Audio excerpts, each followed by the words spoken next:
ہماری خداوند یسوع کی انجیل مقدس مرکز کے مطابق اس کا چھٹا باب 34 سے 44 آیات تک۔ اور یسوع نے اتر کر بڑا ہجوم دیکھا اور اسے ان پر رحم آیا، کیونکہ وہ ان بھیڑوں کی مانند تھے جن کا چرواہا نہ ہو، اور وہ انہیں بہت سی باتوں کی تعلیم دینے لگا۔ جب کافی دیر ہوئی تو اس کے شاگردوں نے اس کے پاس آ کر کہا کہ یہ جگہ ویران ہے اور بہت دیر ہو چکی، انہیں رخصت کر تاکہ آس پاس کے گاؤں اور بستیوں میں جا کر اپنے واسطے کچھ کھانے کو مول لیں۔ اس نے جواب میں ان سے کہا، تم ہی انہیں کھانے کو دو۔ تب وہ بولے، کیا ہم جا کر 200 دینار کی روٹیاں مول لیں اور انہیں کھلائیں؟ پر اس نے ان سے کہا، تمہارے پاس کتنی روٹیاں ہیں؟ جاؤ دیکھو۔ انہوں نے دریافت کر کے کہا، 5 اور مچھلیاں 2۔ تب اس نے انہیں حکم دیا کہ سب کو ہری گھاس پر کیاری کیاری میں بٹھاؤ۔ وہ 100 اور 50 کے دستوں میں بیٹھ گئے۔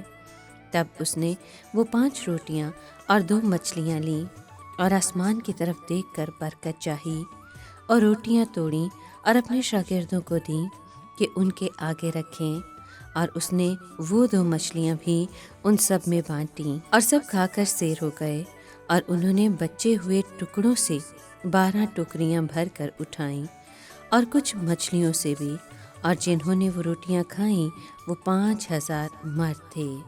پاک کلام کے پڑھے اور سنے جانے پر خداوند کی برکت ہو، خدا کا شکر ہو۔ عزیز دوستو، یہ معجزہ جس کا بیان چاروں اناجیل میں ہے، مسیح یسوع کی اعلانیہ خدمت کے 3 سال کے اوائل میں کیا گیا۔ جھیل کے کنارے خشکی کے راستے سے ایک بڑی بھیڑ خداوند اور اس کے شاگردوں کے پیچھے آ گئی۔ یسوع کو ان پر ترس آیا۔ وہ بغیر کسی روحانی پیشوا کے بھوکے پیاسے اور بے سہارا گھوم رہے تھے، چنانچہ وہ ان کو بہت سی باتوں کی تعلیم دینے لگا۔ اور جب دن بہت ڈھل گیا تو شاگرد بھیڑ کے بارے میں پریشان ہونے لگے کہ لوگ اتنے ہیں اور کھانے کو کچھ نہیں۔ وہ خداوند پر زور دینے لگے کہ ان کو رخصت کر دے۔ یسوع نے شاگردوں سے مخاطب ہو کر کہا، تم ہی انہیں کھانے کو دو۔ یہ تو بات ہی غلط اور الٹی معلوم ہو رہی تھی۔ 5000 مرد اور بچے اور عورتیں اور ان کے علاوہ بھی، اور ان کے پاس صرف 5 روٹیاں اور 2 مچھلیاں اور خدا۔ اس کے بعد جو معجزہ ہوا اس میں شاگردوں نے وہ تصویر دیکھی کہ نجات دہندہ کس طرح بھوکوں مرتی دنیا کو اپنا آپ دے گا، کہ وہ زندگی کی روٹی ہے۔ اس کا بدن توڑا جائے گا تاکہ دوسرے ہمیشہ کی زندگی پائیں۔